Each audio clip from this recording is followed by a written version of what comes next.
You ask Tiger to solve. This deals with linear equations with one unknown. The final result is f equals -7/9. Let's solve it step by step. Simplify the expression. Break up the fraction. Simplify the fraction. Find the greatest common factor of the numerator and denominator.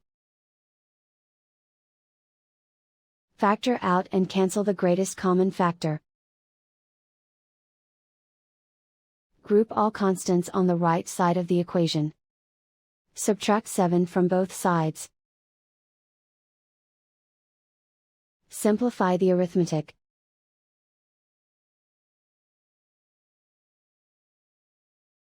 Isolate the f. Divide both sides by 9. Simplify the fraction. And so the final result is f equals -7/9.